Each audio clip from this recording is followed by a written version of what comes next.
Chapter 14.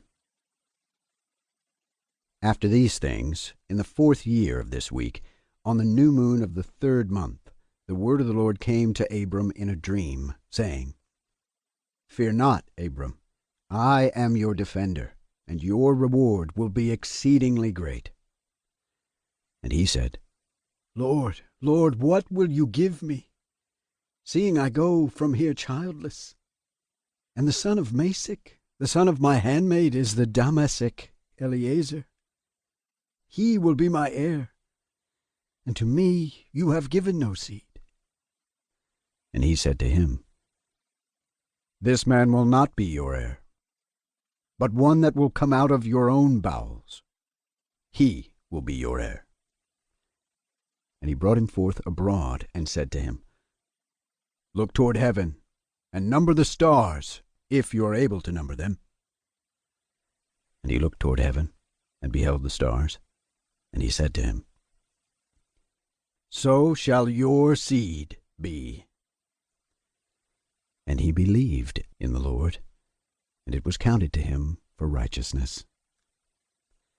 And he said to him, I am the Lord that brought you out of Ur of the Chaldees, to give you the land of the Canaanites, to possess it forever. And I will be God to you and to your seed after you. And he said, Lord, Lord, whereby shall I know that I shall inherit it? And he said to him, Take a heifer of 3 years, and a goat of 3 years, and a sheep of 3 years, and a turtle dove, and a pigeon. And he took all these in the middle of the month, and he dwelt at the oak of Mamre, which is near Hebron. And he built there an altar, and sacrificed all these, and he poured their blood upon the altar, and divided them in the midst, and laid them over against each other. But the birds he did not divide. And birds came down upon the pieces, and Abram drove them away, and did not let the birds touch them. And it came to pass, when the sun had set, and the ecstasy fell upon Abram, and lo, a horror of great darkness fell upon him. And it was said to Abram, Know of a surety that your seed will be a stranger in a land that is not theirs, and they shall bring them into bondage, and afflict them 400 years. And the nation also to whom they will be in bondage will I judge. And after that they shall come forth from there with much substance. And you shall go to your fathers in peace, and be buried in a good old age. But in the 4th generation they shall return there, for the iniquity of the Amorites is not yet full. And he awoke from his sleep, and he arose, and the sun had set. And there was a flame, and behold, a furnace was smoking, and a flame of fire passed between the pieces.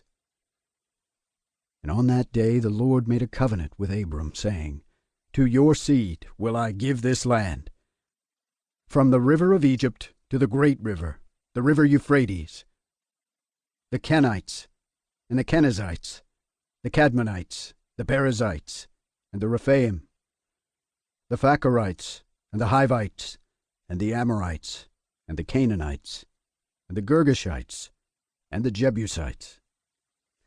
And the day passed, and Abram offered the pieces, and the birds, and their fruit offerings, and their drink offerings, and the fire devoured them. And on that day we made a covenant with Abram, according as we had covenanted with Noah in this month. And Abram renewed the festival and ordinance for himself forever. And Abram rejoiced, and made all these things known to Sarai his wife, and he believed that he would have seed. But she did not bear.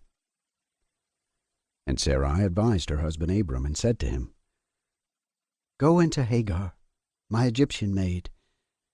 It may be that I should build up seed to you by her. And Abram hearkened to the voice of Sarai his wife, and said to her, Do so. And Sarai took Hagar, her maid, the Egyptian, and gave her to Abram. her husband, to be his wife. And he went in to her, and she conceived, and bore him a son. And he called his name Ishmael. In the 5th year of this week, 1965 a.m. And this was the 86th year in the life of Abram.